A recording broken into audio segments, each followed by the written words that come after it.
Beyond the brand, real value and real self. Introduction. We inhabit a world that often feels like an immense, dazzling emporium.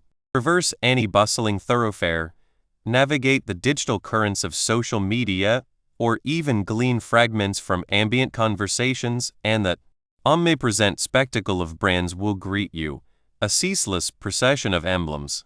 Consider those coveted sunglasses, the latest iteration of a smartphone, the designer handbag. These are not mere objects, they are pronouncements. They are designed to broadcast to the world, observe me. I have arrived. Success is mine. I am worthy. It is as if each individual is engaged in a perpetual sales pitch, offering a meticulously polished persona that screams of status and accomplishment. Yet, have you paused to consider whether this gleaming veneer withstands closer scrutiny? Does the acquisition of the most fashionable accoutrements genuinely confer happiness, profound fulfillment, or intrinsic value? It is remarkably easy to become ensnared in this relentless pursuit, is it not? We witness the curated perfection online, the seemingly effortless poise of those who appear to possess all, and inevitably, we begin to scrutinize our own existence. Are we doing enough? Do we possess enough? Are we, in ourselves, enough? This unremitting fixation on external appearances, on the accumulation of possessions and the perception of others, cultivates a pervasive societal pressure. We are implicitly, and often explicitly, instructed that our worth is inextricably linked to our material holdings, our professional designations, or the digital validation of our latest online pronouncements. This narrative, ancient in its lineage, finds potent amplification in the contemporary landscape through every advertisement and influencer. It is akin to all of us striving to embody the protagonist in our personal dramas, performing for an unseen audience, yearning for applause for our artfully constructed images. This incessant craving for external affirmation can be profoundly draining. It can foster anxiety, breed insecurity, and leave us perpetually feeling as though we are falling short. We may attain the outward markers of success, yet within, a gnawing void can persist, a disquieting intimation that something essential is absent. It is within this context that the concept of authentic self-worth emerges. It represents a profound, intrinsic conviction of one's inherent value, independent of possessions or the opinions of others, derived solely from the essence of one's being. Authentic self-worth is predicated on an internal understanding of one's own intrinsic merit. It is cultivated through self-knowledge, an honest appraisal of one's strengths and frailties, and the acceptance of responsibility for one's actions and declarations. It stands in stark opposition to the pursuit of a manufactured brand. It is the embrace of one's unvarnished truth. This book offers a journey away from the superficial chase and toward something far more substantive and enduring. We shall embark on an exploration of how to construct that internal bedrock of worth, the kind that remains steadfast amidst shifting trends and the triumphs of others. We will examine how heightened self-awareness illuminates what truly holds significance. We will address the imperative of taking responsibility, not only for our achievements but also for our missteps.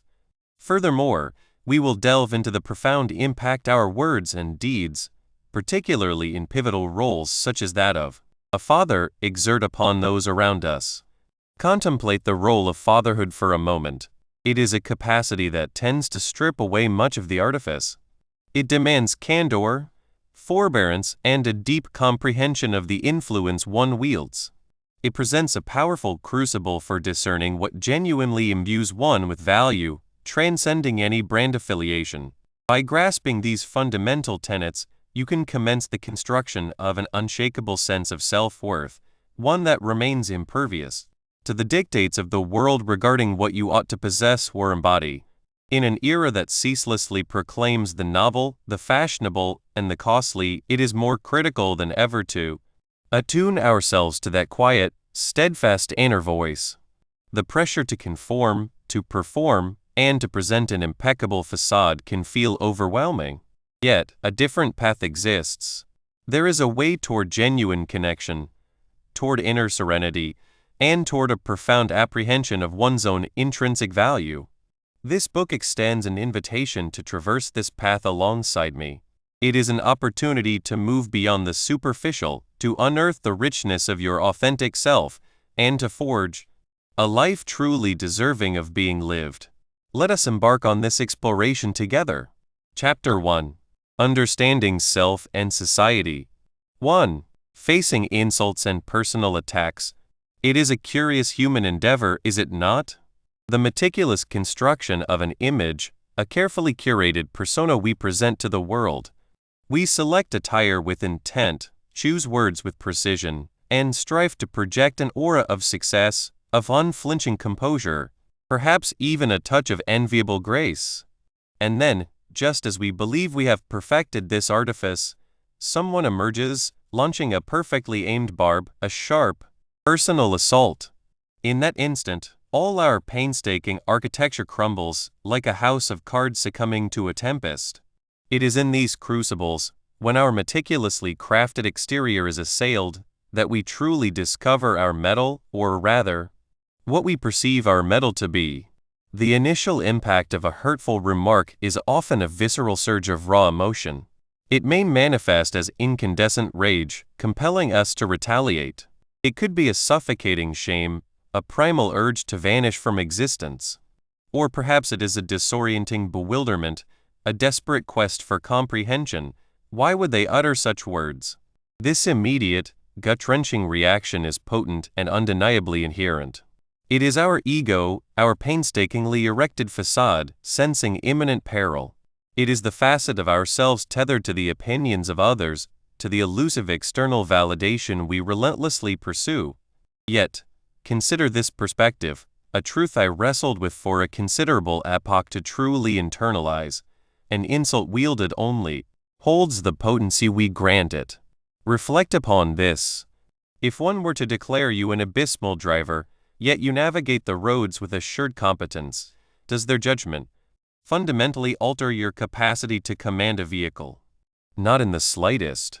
The sting arises not from objective reality, but from the gnawing fear that their words might harbor a sliver of truth, that they might expose some latent imperfection. It is our internal acquiescence to their critique that imbues it with its venom. We clutch this external judgment as if it were a precious, albeit poisonous, gem, allowing it to define our very essence. This stands in stark opposition to our aspiration, authentic self-worth. Recall, this is the profound, intrinsic comprehension of our own inherent value, untethered from the perceptions or pronouncements of others. When this inner knowing is firmly established, an insult dissolves into mere ambient noise. So, how do we navigate this initial emotional tempest? The pivotal act is to pause. It is an arduous feat, I concede. Our primal instinct is to erect defenses, to strike back, to safeguard that fragile image.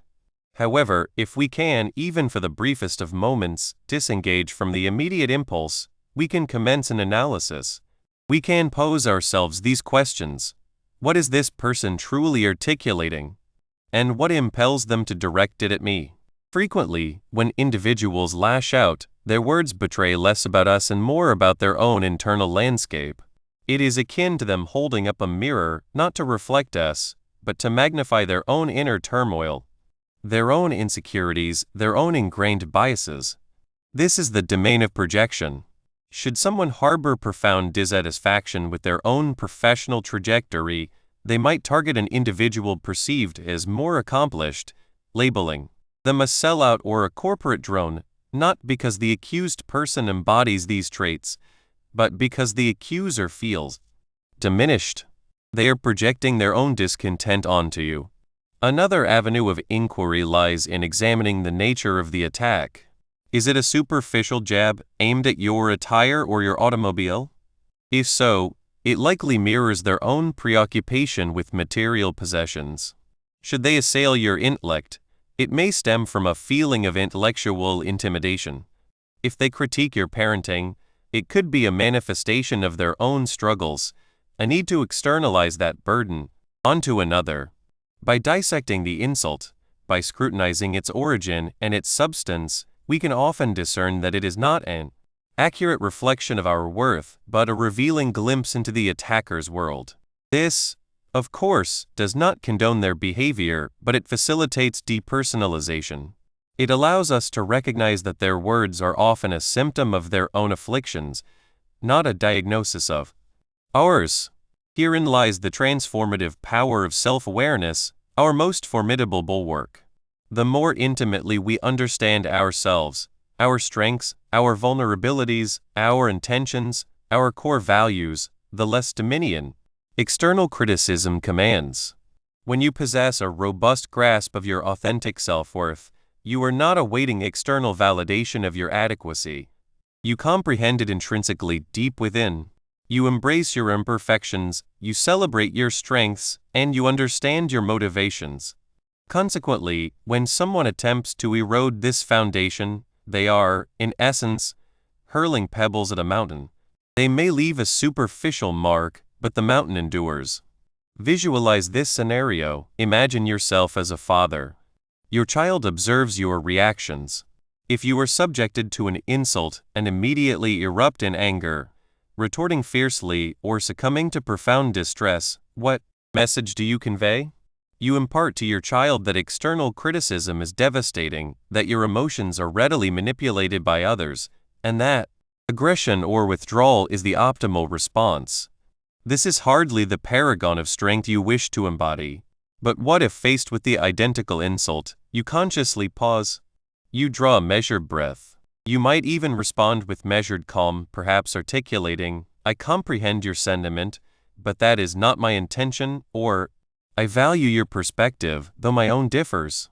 This demonstrates a distinct form of fortitude. It reveals to your child that you possess the capacity to regulate your emotions, that you can stand steadfast in your self-understanding, and that the imperative to prevail in every exchange or silence every detractor is absent. You are illustrating that genuine resilience emanates from within. This is the tangible embodiment of authentic self-worth, particularly pertinent in the sacred role of fatherhood. It is not about achieving flawlessness, but about cultivating self-awareness and accountability, even amidst adversity. Now, let us delve into the realm of humor.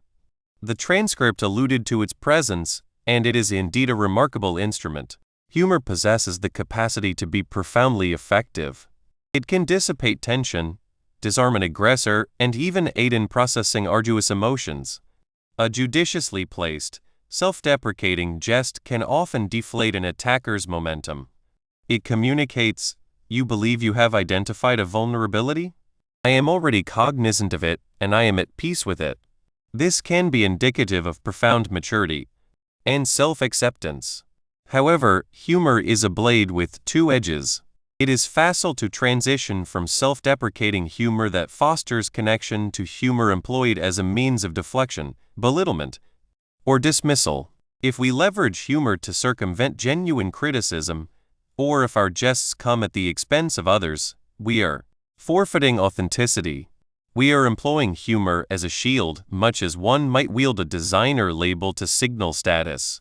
True authenticity, particularly in our deployment of humor, necessitates an understanding of the impact of our words. It requires an awareness of whether our jokes are constructing bridges or incinerating them. It demands the wisdom to discern when levity is appropriate and when solemnity is required.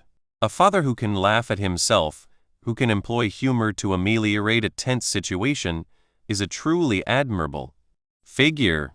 Conversely, a father who uses humor to evade responsibility or to mock others is not exhibiting genuine self-mastery. When confronted with insults, it is all too easy to perceive our entire identity as under siege. We might feel that our painstakingly constructed brand is being systematically dismantled. Yet, if we have diligently cultivated our authentic self-worth, we understand that our true value resides not within that brand at all. It resides in our integrity, our compassion, our readiness to learn and evolve, our capacity to love and to be loved. It resides in the quiet assurance that arises from knowing who you are, even when the world clamors with dissenting voices. Therefore, when the next insult inevitably arrives, attempt this. Rather than recoiling, lean into it. Inquire of yourself what it reveals. Is it a projection? A misapprehension? A reflection of the attacker's own struggles? And most crucially, what does it reveal about you? Does it strike a sensitive chord because there lies a kernel of truth you have been evading? Or does it simply ricochet, having found no purchase due to your grounded self-awareness? The faculty to confront personal attacks with a serene, analytical mind rather than an impassioned outburst is a profound skill. It is a skill that demands diligent practice, unwavering patience, and an unwavering commitment to self-understanding. It is about erecting an internal citadel of self-acceptance, impervious to any external assault. This is not about becoming unfeeling or stoic. It is about cultivating emotional intelligence. It is about recognizing that your worth is not subject to the arbitration of others. It is a fundamental truth that you nurture from within. Contemplate the internal brand we are discussing. It is not an artifact that can be purchased off a shelf or displayed ostentatiously. It is meticulously crafted over time through deliberate effort and unvarnished introspection. It is forged in the crucible of experience, encompassing those very moments when we are subjected to criticism or misunderstanding. When you possess this inner brand, this authentic self-worth, you are not easily swayed by external pronouncements. The opinions of others become mere data points, not definitive declarations of your value. You can listen, you can learn, you can even disagree with civility, but you will not be shattered. You will know that your intrinsic worth is inherent, not borrowed or bestowed. This journey of self-discovery, of solidifying that unassailable inner core, is particularly vital when we assume roles of influence, such as fatherhood. A father who perpetually reacts defensively to every perceived slight, or who employs humor as a means to deflect all criticism, is not modeling the resilient, self-aware individual we aspire for our children to emulate. Conversely, a father who can acknowledge his errors, who can receive criticism with grace, and who distinguishes between constructive feedback and personal attack, is laying a formidable foundation for his children's own emotional maturation. He is demonstrating that true strength lies not in never experiencing hurt, but in the manner of one's response when hurt is incurred. He is illustrating that genuine value is not derived from possessing the most coveted brand of toys, but from cultivating the finest character, built upon a bedrock of integrity and self-awareness. Ultimately, the arena of insults and personal assaults serves as a microcosm of our broader societal interactions. By mastering our responses to these direct challenges, we construct the bedrock for comprehending the more intricate dynamics of societal expectations and the pervasive pressure to conform. We learn to differentiate the genuine from the superficial, the authentic from the manufactured. This naturally propels us to examine how societal narratives, often amplified by the media and peer circles, shape our perception of success and worth, and how to truly discover and retain that which is authentic and enduring. 2. The illusion of wealth and status. Our world clamors with pronouncements of value. Switch on the television, navigate the currents of social media, or simply traverse a bustling thoroughfare, and the message is ubiquitous. Gleaming automobiles, dazzling adornments, apparel emblazoned with ostentatious logos, each speaks a language, a narrative that whispers, possessing this, signifies this about you. It proclaims success. It declares importance. It asserts worthiness. This is a potent decree, one that demands our attention. Yet, is this the totality of the narrative? Or is it merely a masterful sleight of hand, a dazzling, deceptive refraction of light? Let us indulge in a moment of candid reflection. We have all encountered it, an individual draped in attire that shouts opulence, piloting a vehicle that commands gazes, and still a palpable void lingers. Perhaps it manifests as a hollowness in their eyes, or a nervous undercurrent suggesting a perpetual need for validation. Conversely, we have likely crossed paths with those who possess little in the way of material goods, yet they move With a quiet assurance, a genuine warmth, and an undeniable serenity. Their value is not displayed, it is deeply, intrinsically felt. This divergence lies at the very core of our inquiry, the stark dichotomy between perceived worth, a construct built upon superficial appearances and societal valuations, and authentic self-worth, the profound, internal recognition of one's inherent value, unburdened by external validation. The notion that affluence and standing are the ultimate arbiters of a person's worth is, in essence, a narrative we have been habitually fed. It is a societal pact, not an immutable truth. Consider this: what constituted a hallmark of wealth and consequence a century ago? Perhaps the ownership of vast estates, the possession of noble titles, or the acquisition of rare commodities. Today, while these may retain a measure of significance, they no longer command the same universal authority as, say, the latest smartphone or a designer handbag. Brands such as Gucci, with their distinctive insignia, transcend mere articles of clothing or accessories. They function as signals, as banners unfurled to declare, "I am part of this esteemed collective. I have arrived." Yet, this fraternity perpetually redefines its membership criteria and its sartorial uniform. The value of that emblem resides not in the weave of the fabric or the precision of the stitching, but in the collective accord that it signifies something. And because it is an accord, it is inherently mutable. A brand that reigns supreme in fashion today can become an anachronism tomorrow. Its perceived value, painstakingly crafted by shrewd marketing and our own yearning for belonging, can dissipate with equal swiftness. This renders reliance upon such ephemeral markers for our sense of worth a foundation of profound precariousness.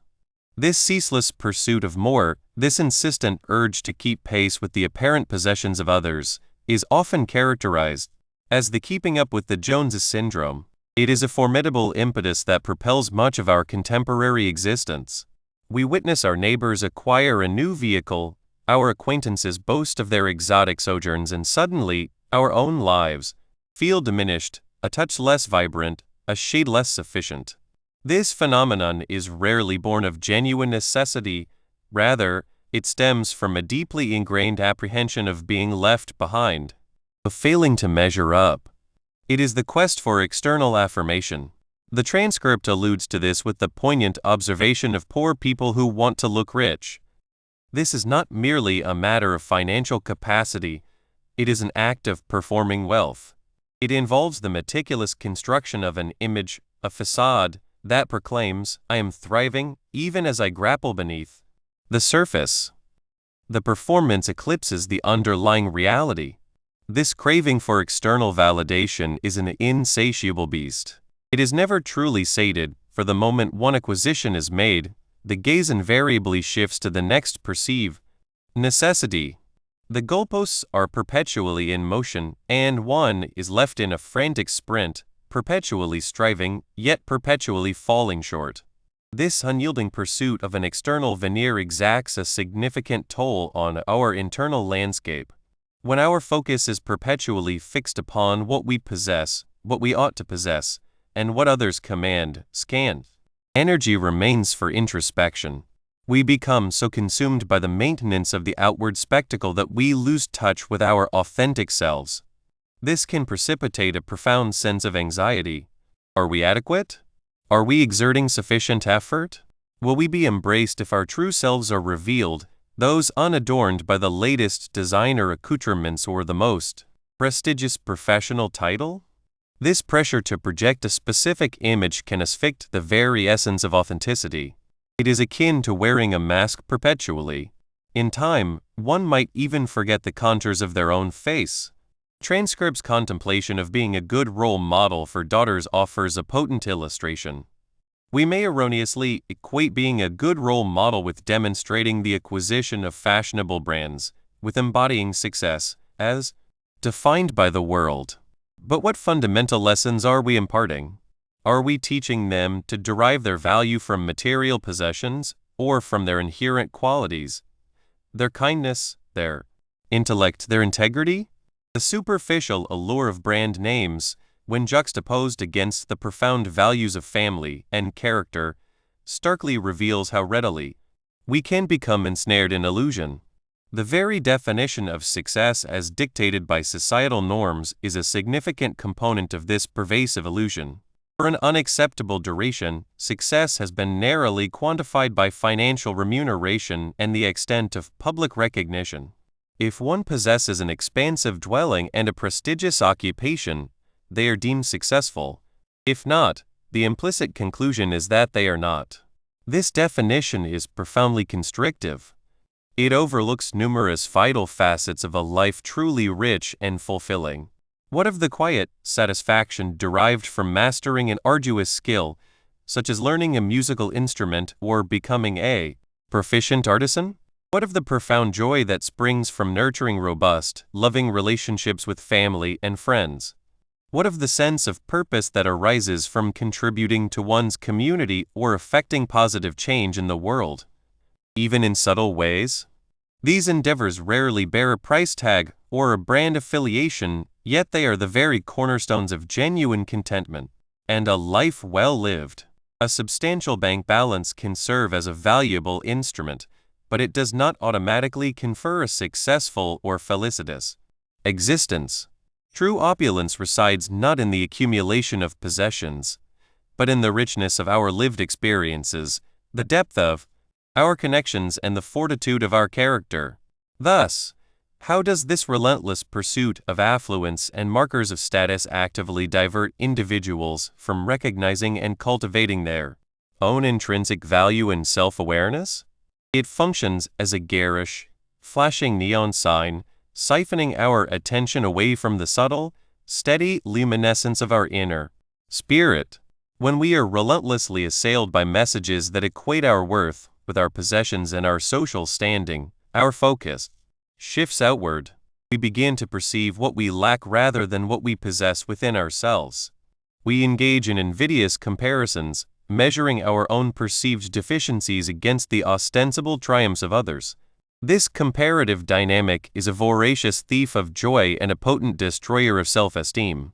Instead of exploring our unique aptitudes, our passions, and our personal growth, we are preoccupied with acquiring the latest trends or projecting an image we believe will garner approval. Our energies are expended on the superficial, on the performance, leaving no fertile ground for the profound, often tacit, work of self-discovery. We become so engrossed in the world's perception that we neglect to look inward. We cease to pose the fundamental questions. What do I truly cherish? What imbues me with genuine delight? What kind of individual do I aspire to be, irrespective of my material holdings? This external orientation actively impedes the cultivation of the robust, internal sense of self that forms the bedrock of authentic self-worth. It is a ceaseless distraction, a siren's call luring us away from the true treasure that lies within. In what specific ways does the transcript's discourse on designer brands and perceived wealth serve as a microcosm of the broader societal illusion we are endeavoring to deconstruct? The transcript, through its concise allusions to items such as Gucci glasses and the concept of poor people who want to look rich, perfectly encapsulates the essence of this illusion. It underscores how specific, often costly, articles become a shorthand for success and status. The Gucci glasses are not merely eyewear, they are a symbol. They represent a declaration of affiliation with a particular economic or social echelon. The aspiration of poor people who want to look rich offers a pellucid illustration of the performative aspect we have examined. It is not necessarily about forging genuine wealth or financial security, but about projecting its appearance. It is this semblance upon which the illusion is constructed. It is the outward display that holds sway, the projection of a particular lifestyle rather than the internal reality of one's existence. This desire to look rich is fueled by the societal narrative that equates affluence with worth. It demonstrates the profound entrenchment of this belief, compelling individuals to prioritize the image of success over its substance, or over the cultivation of their intrinsic qualities. These brands and the pursuit of their outward representation become a shortcut, a means of bypassing the more arduous, protracted endeavor of building genuine self-worth and contributing meaningfully. They are the glittering distractions that cause us to forget that true value is not found in a logo, but in who we are and how we choose to live. Having illuminated the ephemeral nature of wealth and status as authentic arbiters of worth, we must now direct our gaze inward. The subsequent section will delve into the very foundation of authentic self-worth, the profound and often arduous voyage of self-awareness. This introspective exploration serves as the indispensable counterpoint to the external illusions we have just scrutinized, offering a stable bedrock upon which genuine value can be assiduously constructed. 3. Discovering personal identity. We spend an inordinate portion of our lives attempting to conform to pre-established molds, do we not? We observe our surroundings, noting the attire of others, their discourse, the possessions they appear to covet. It is remarkably easy to become ensnared in this, to harbor the conviction that were we to acquire that specific brand of eyewear, or that particular automobile, or that coveted job title, we would finally attain significance. A significance that resonates. A state of having all complexities resolved. Yet, the unvarnished truth is that these external markers are akin to costume jewelry. They possess a superficial allure from a distance, perhaps even scintillating under the opportune illumination, but they alter nothing of the genuine metal that lies beneath. They do not transmute the essence of who we are when the spotlights dim and we are left, quite simply, as ourselves. Consider this deeply. We are ceaselessly assailed by images and ideologies that purport to define success, happiness, and sufficiency. Retail establishments teem with merchandise designed to insinuate a deficiency within us, while social media presents an unending procession of meticulously curated existences that frequently project an aura of flawless perfection. It resembles a colossal, perpetual advertisement for an existence that exists only in the realm of the ephemeral. And we, in our desperate quest for something tangible to anchor ourselves, can readily begin to believe that these external signifiers are the very keys to our identity. We commence the construction of our sense of self not from the intrinsic core outward, but from the superficial exterior inward. We don the expensive timepiece, we casually utter the right names, we disseminate photographs artfully enhanced by filters, all in a concerted effort to project a desired image. But this endeavor is akin to attempting to erect a domicile upon shifting sands. The instant the tide of popular opinion or circumstance alters its course, the entire edifice is liable to collapse. This unremitting pursuit of external validation represents a formidable force, one that actively obstructs our capacity to apprehend our true selves. It is tantamount to wearing a mask for such an extended duration that one forgets the countenance of one's authentic visage. We become so preoccupied with appearing in a particular fashion, successful, assured, desirable, that we cease to interrogate our genuine feelings or deeply held convictions. The acquisition of a novel, gleaming object, the encomium bestowed by a stranger, the digital affirmation of a like on a post, these ephemeral gratifications furnish us with a transient uplift, a fleeting sensation of worth. However, this is a borrowed value and its tenure is invariably brief.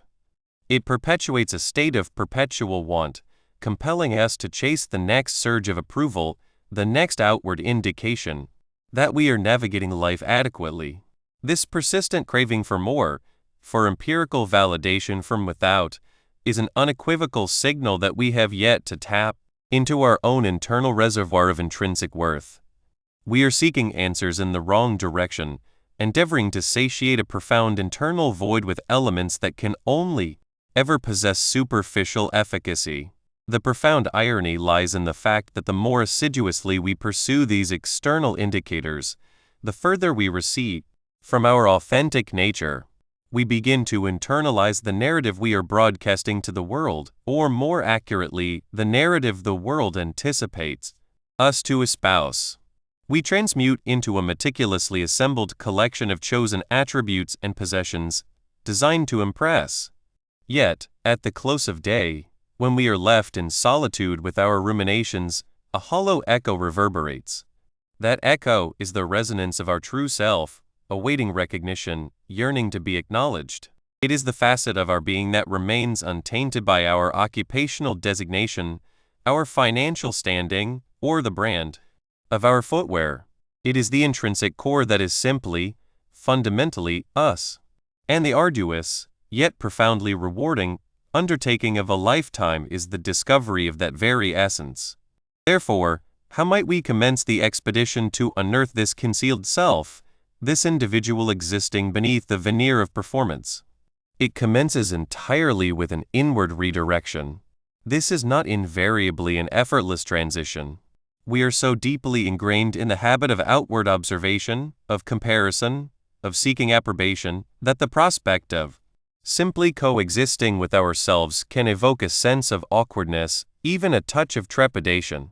Yet, it is within that quiescent interstice, distant from the cacophony of the external world, that genuine revelations transpire. It involves posing ourselves the incisive questions, the unvarnished inquiries. What holds genuine import for me? What are my foundational values? What invigorates my spirit, and what drains it?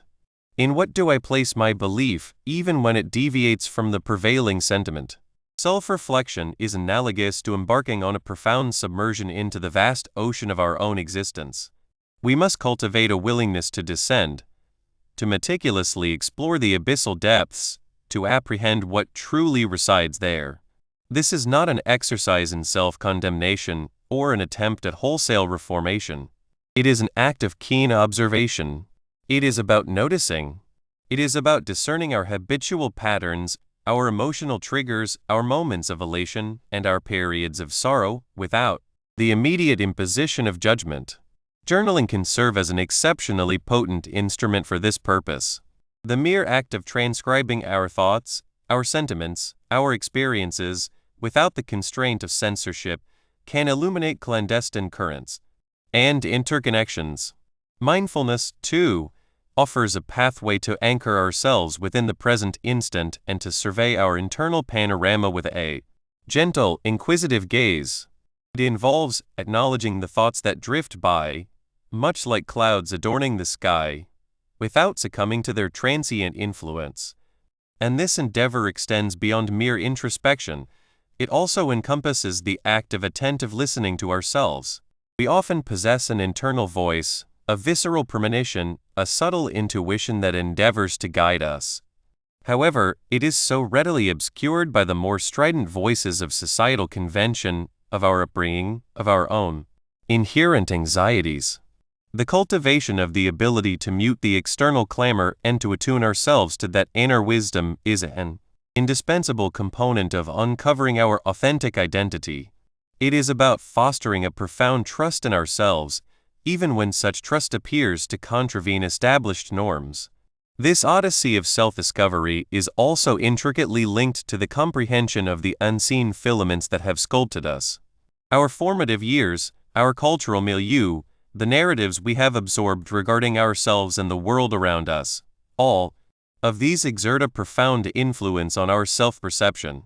We assimilate these messages from an impressionable age, often without conscious awareness. They evolve into our default settings, the subconscious scripts that dictate our actions.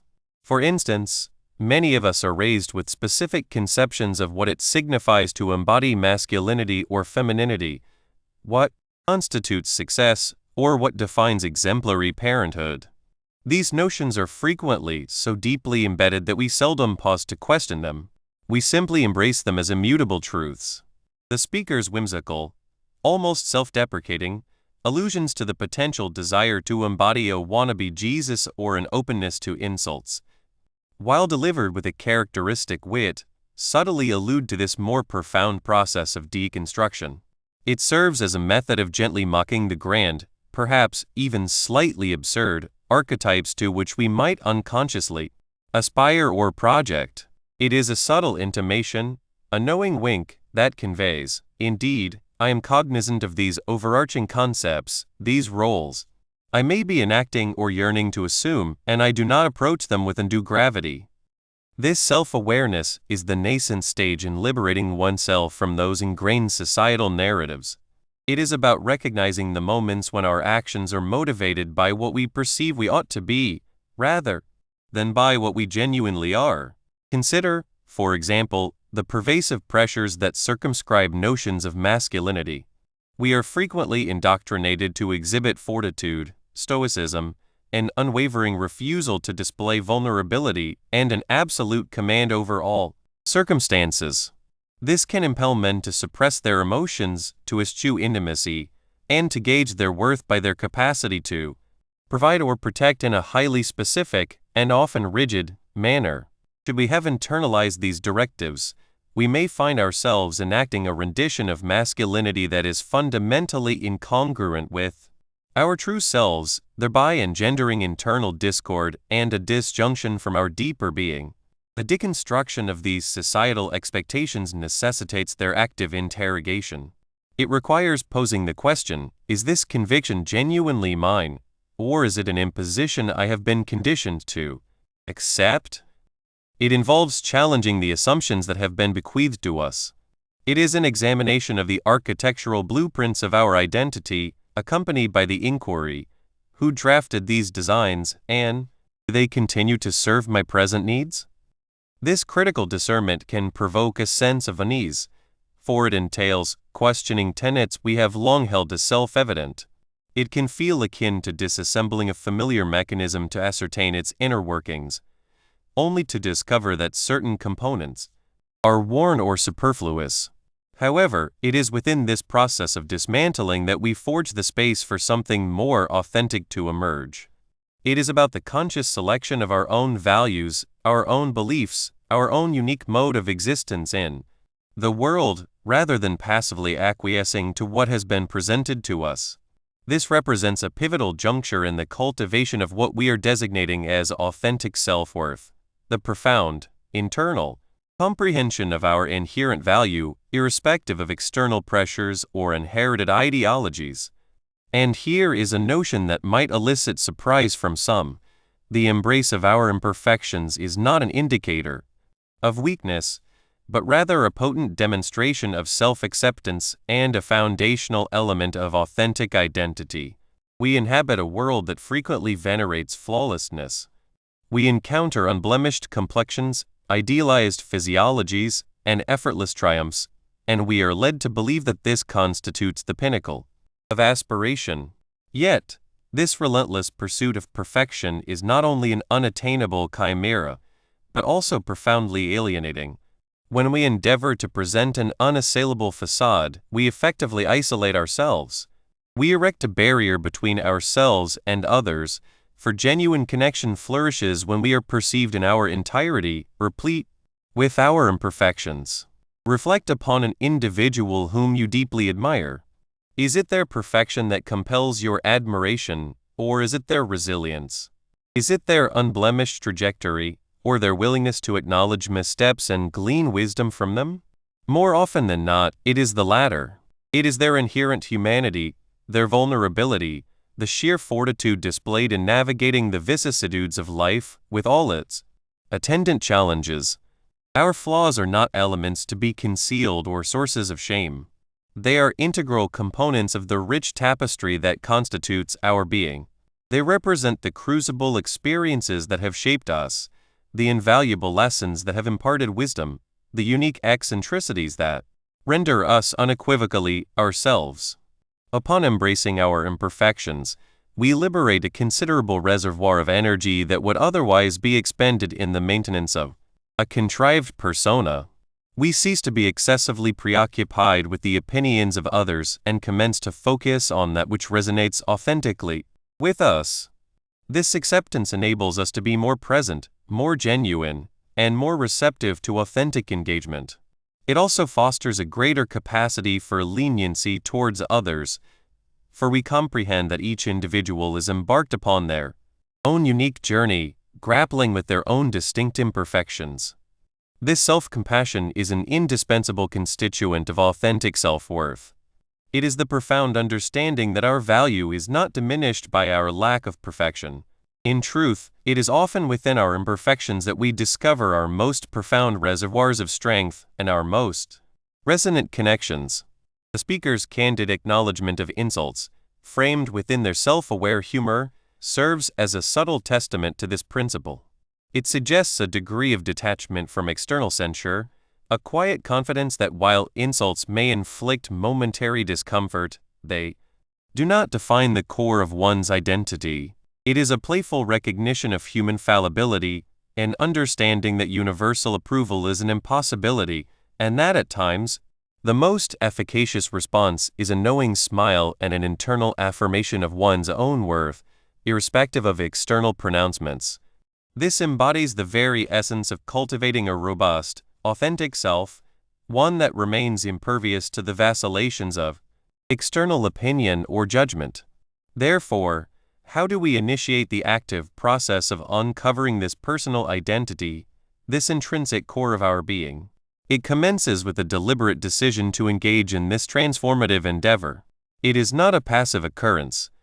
It demands exertion and conscious intent. We must cultivate a willingness to deviate from the well-trodden paths of societal expectation and venture into the less familiar terrain of our own inner landscape. The inaugural step, as we have previously alluded to, involves profound, unvarnished self-reflection. This necessitates the deliberate allocation of time, even if only for a few minutes each day, to simply inhabit our own presence. Silence your mobile device, extinguish the television, and merely be. What thoughts arise? What emotions are currently manifest? Resist the urge to suppress them or to alter them. Simply observe them, much as a curious scientist would meticulously study a novel phenomenon. This practice of mindful observation can unveil a wealth of insight into our internal mechanisms, our triggers, our deepest aspirations, and our concealed apprehensions. Journaling can serve as an invaluable adjunct to this process. The act of transcribing your thoughts, your dreams, your frustrations, and your moments of profound joy can illuminate patterns that might otherwise remain obscured.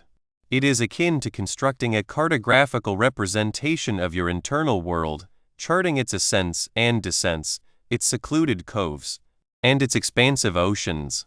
Subsequently, we must engage in a critical deconstruction of the societal narratives that have profoundly influenced our formation. This involves actively interrogating the beliefs and values that we have inherited. From whence did this notion originate?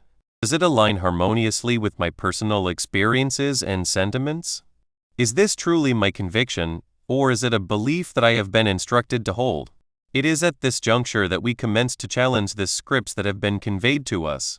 For instance, if you have perpetually adhered to the conviction that success is intrinsically linked to ascending a corporate hierarchy, yet your heart yearns towards a creative pursuit that offers diminished financial security, it is imperative to scrutinize that script. Does the conventional definition of success represent the sole measure of significance? Or is there an alternative trajectory that would ultimately lead to a 4. Self-perception and reality.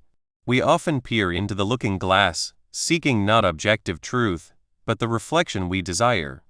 It is as if we don our own bespoke spectacles, tinted to highlight our virtues or to project the image of who we aspire to be. While a modicum of optimism can indeed serve as a bracing tonic, these self-perception lenses can, at times, become so opaque that they obscure the unvarnished truth. They weave a narrative within our minds, a carefully constructed self-portrait that may bear little resemblance to our tangible deeds or the estimations of others. Consider this analogy. You might harbor the conviction that you are a prodigious cook. A few culinary endeavors, met with polite murmurs of approval from your household, have cemented in your psyche the image of a gastronomic virtuoso. Yet, when you endeavor to impress a new acquaintance with your signature dish, it emerges slightly scorched, its flavors askew. Your guest, ever gracious, refrains from a second helping. Your internal monologue proclaims, "I am an exceptional chef." However, the empirical evidence the chart offering and the hesitant refusal narrates a decidedly different saga. It is within this chasm, between our internal chronicle and external validation, that complexities arise. This phenomenon extends its reach to the realm of material possessions. Envision an aficionado of designer apparel. A garment bearing a prestigious insignia might be acquired not for its superior craftsmanship or impeccable fit, but for the implicit statement its label makes about the wearer: stylish, successful, a member of an exclusive coterie. This constitutes their internal script. This brand imbues me with an air of importance. Yet, a discerning eye might detect uneven stitching or fabric indistinguishable from a more affordable alternative. Furthermore, the external gaze might interpret the ostentatious display as an excessive effort or a disproportionate expenditure for mere cloth. The tangible reality, the quality of the garment, or the perception of conspicuous consumption fails to align with the intended narrative woven by the brand. It is akin to donning a cape, believing it bestows heroic stature, only to find oneself perpetually tripping over its hem. This propensity to construct a personal mythology gains formidable traction when our intrinsic sense of self-worth is precarious. A deficit in self-regard may compel us to seek external affirmations.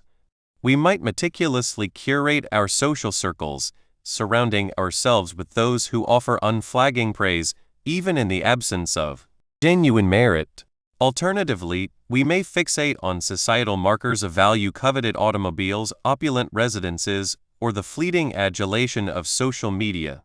These become akin to trophies, brandished in the hope that they will broadcast to the world, "Behold, my inherent worth."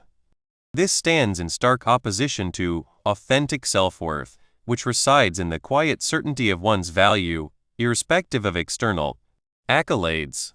The pursuit of external validation is, in essence, a confession: I doubt my intrinsic worth, therefore I require this garment, this vehicle, or this compliment to solidify my sense of deservingness. The speaker in our narrative alludes to this very concept, professing an openness to insults. On the surface, this might suggest an unassailable self-assurance, a stoic indifference to external judgment. However, it can also serve as a sophisticated defense mechanism. If one harbors a profound insecurity about their adequacy, particularly in a role as significant as fatherhood, a facade of invincibility may be erected.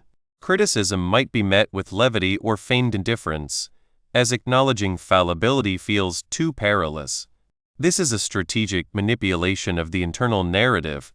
I am impervious to censure, when the underlying truth might be, I am, in fact, deeply concerned with public opinion, hence my simulated detachment. This dissonance between internal conviction and external reality becomes particularly salient in positions of influence, such as that of a parent.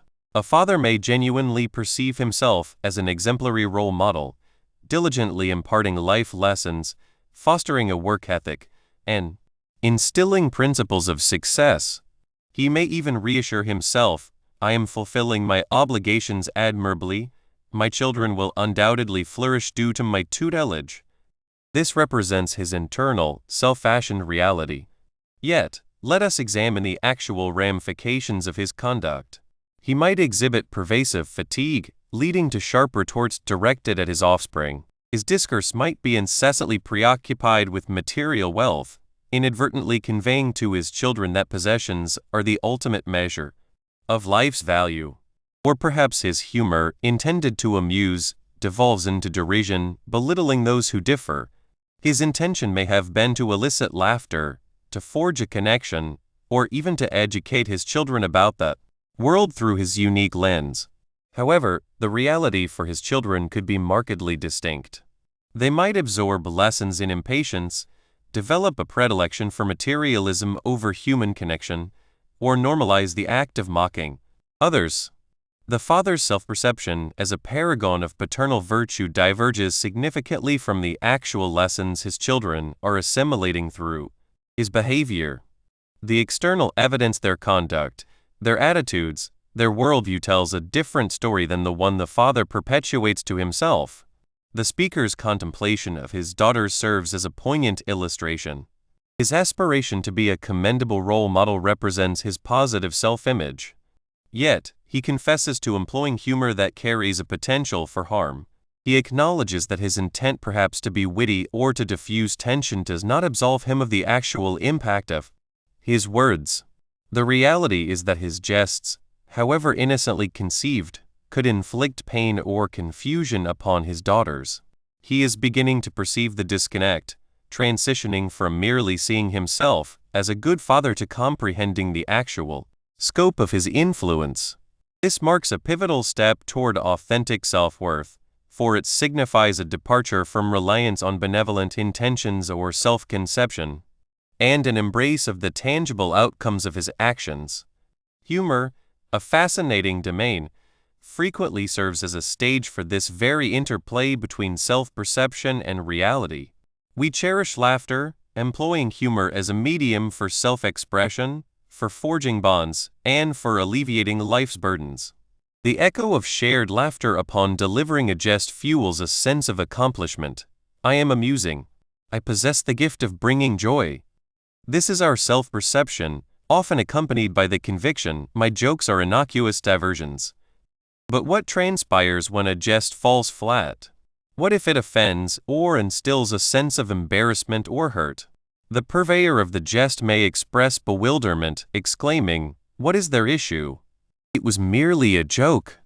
They remain ensnared in their self-perception. I am an inherently funny individual, and my humor is harmless. The reality, however, is that their words have precipitated a negative outcome. The humor, conceived as a conduit for connection, has inadvertently become an instrument of distress. Herein lies the profound significance of the speaker's realization. This doesn't justify saying hurtful things. He concedes that his personal enjoyment of a jest, or his belief in its harmlessness, does not negate the potential for his words to inflict pain. He is transcending his subjective experience of the humor to consider its objective impact on others. This signifies a burgeoning empathy and self-awareness, the genesis of the understanding that authentic self-worth is not solely predicated on internal contentment, but also on the comprehension and acceptance of one's influence on the surrounding world. Recall the whimsical spectacles. If they render all vistas in a rosy hue, one might fail to notice an impending collision with a solid obstacle. The self-perception is one of an unobstructed path. The reality is the wall. Similarly, if we confine our self-appraisal to a lens of uncritical approval, we risk overlooking the ways in which our actions may precipitate difficulties, cause offense, or steer us off course. The pursuit of external validation, much like the emblazoned label on a garment, can serve as a potent diversion from this vital self-examination. We crave external affirmation of our worth, prompting us to acquire items that society associates with virtue or accomplishment.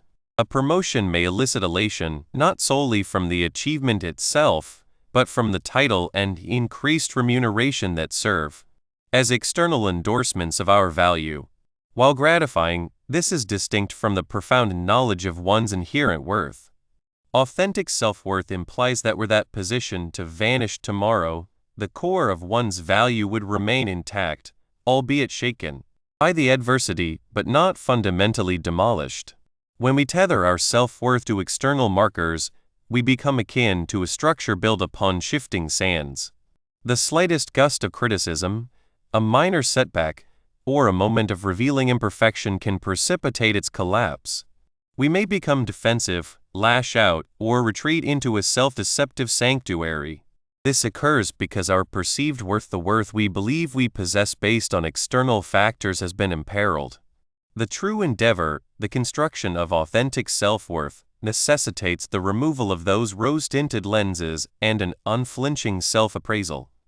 It entails acknowledging our strengths, yes, but also confronting our deficiencies and transgressions with unwavering honesty. It involves understanding that our intentions are but one facet of the narrative. The impact of our actions constitutes that other, often more consequential, dimension. This holds particularly true for men and especially for fathers. Societal expectations often dictate that men should embody strength, provide security, and maintain control. This can foster a powerful internal narrative. I am robust. I am in command. I am fulfilling my masculine obligations. However, this narrative can sometimes mask an emotional detachment, a tendency to dismiss feelings, or a reliance on external achievements to validate one's masculinity. The reality might be that the strong father is emotionally distant, or that his professional preoccupations lead him to miss crucial moments of connection with his children. His self-perception as a capable provider fails to align with his children's actual need for emotional support and quality time. The key to bridging this divide between self-perception and reality lies in cultivating a profound sense of self-awareness. This is not an endeavor to attain perfection, but an exercise in unvarnished honesty. It requires posing difficult questions. When I declare myself a good friend, do my actions substantiate this claim? Do I genuinely listen when my friends speak? Am I present during their times of need? Or do I primarily dominate conversations with my own experiences? When I believe I am being amusing, does my humor elicit shared laughter, or does it sometimes cause others to laugh at someone else's expense, or perhaps feel a sense of unease? When I consider myself a responsible parent, am I truly engaged in guiding my children, or am I merely going through the motions, my attention diverted elsewhere? Answering these questions with candor demands courage. It means accepting that we are not always the protagonists of our own life stories. We may, at times, be the ones who falter, who utter the wrong words, who inadvertently inflict harm. Yet, it is precisely through the acknowledgement of these moments, through the comprehension of our actual impact, that we can commence the construction of something far more enduring and substantial: authentic self-worth.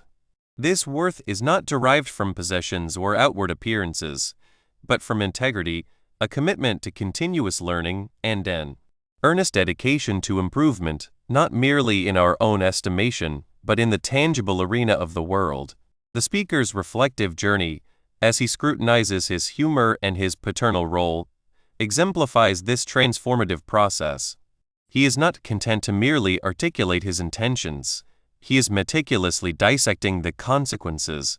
He is moving away from a self-perception rooted in subjective feelings towards an understanding of reality grounded in the impact he exerts. This represents the very essence of moving beyond the brand.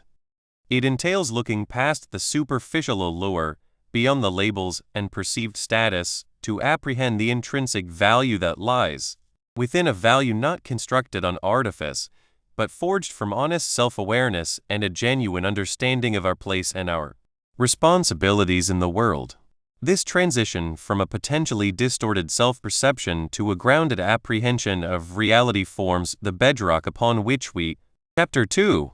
Influences and Awareness. 1. Role Models and Fatherhood.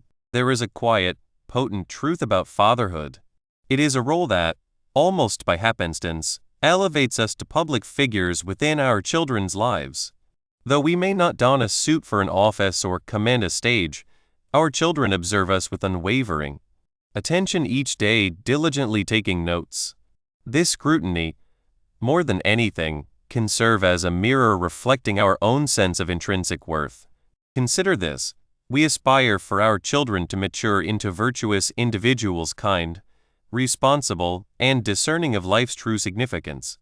But how do they acquire such wisdom? They glean it from us.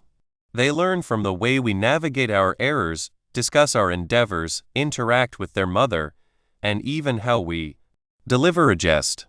This is not about achieving an unattainable perfection, but about embodying an unvarnished reality.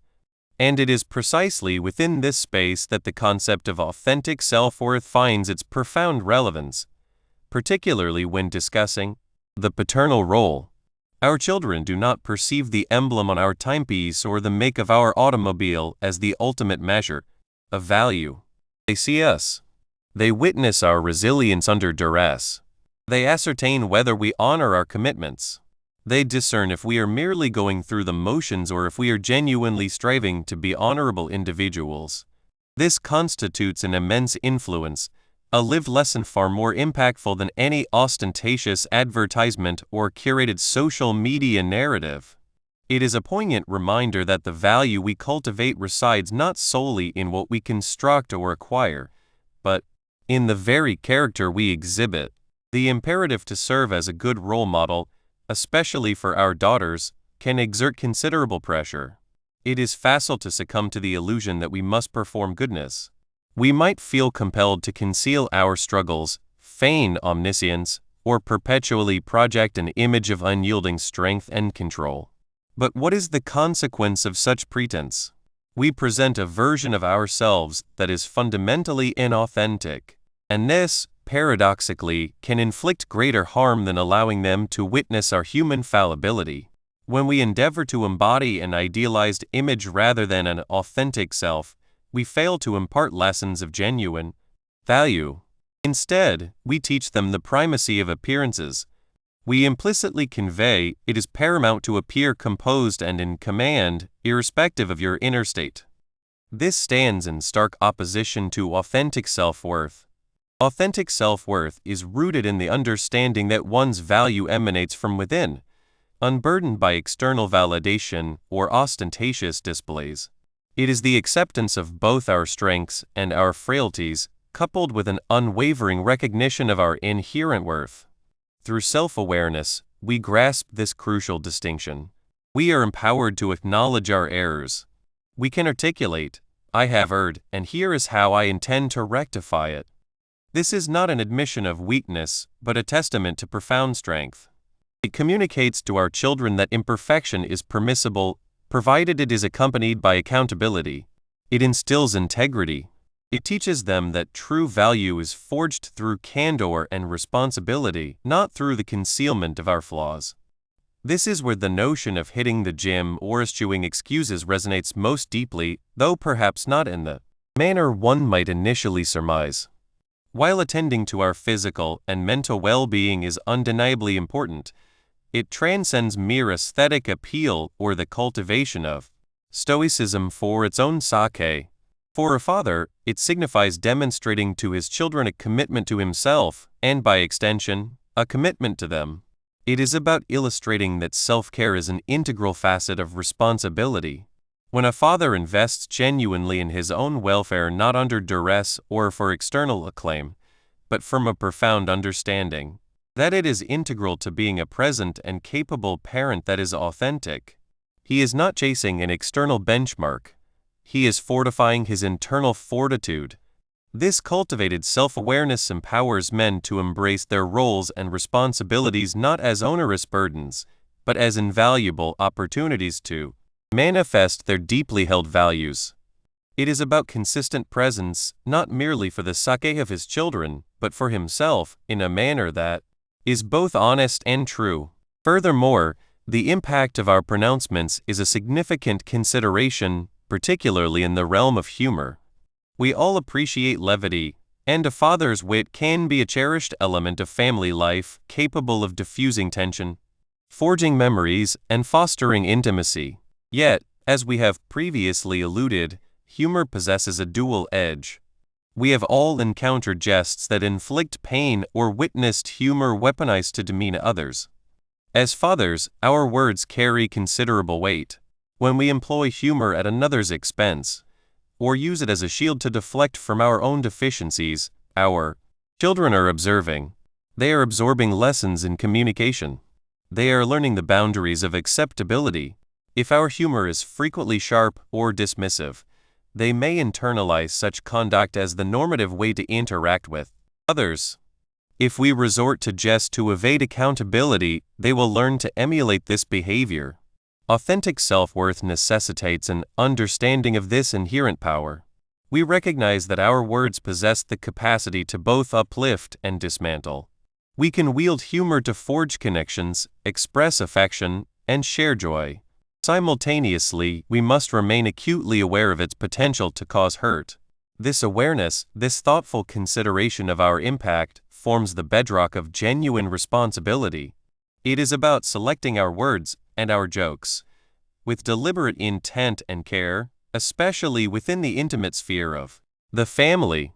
When we contemplate these facets, our daily conduct, our commitment to our own well-being, the manner in which we employ our language, we begin to perceive that being an exemplary role model transcends the acquisition of prestigious brands. It lies in cultivating a genuine self. It resides in the quiet, sustained effort of understanding who we are, what principles we uphold, and how our lives intersect with those of others. How does the pressure to be a good role model for children, particularly daughters, compel men to confront their own perceived shortcomings and the authenticity of their life choices? This pressure can act as a potent catalyst for introspection. When a man assumes the mantle of fatherhood, especially to a daughter, he is often presented with a novel perspective on the world and his place within it.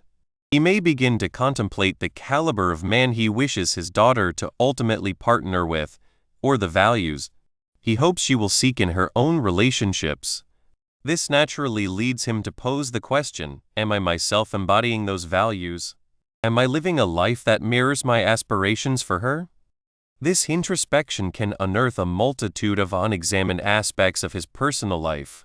Perhaps he has always identified as a diligent worker, yet his daughter observes him perpetually consumed by stress and emotionally distant.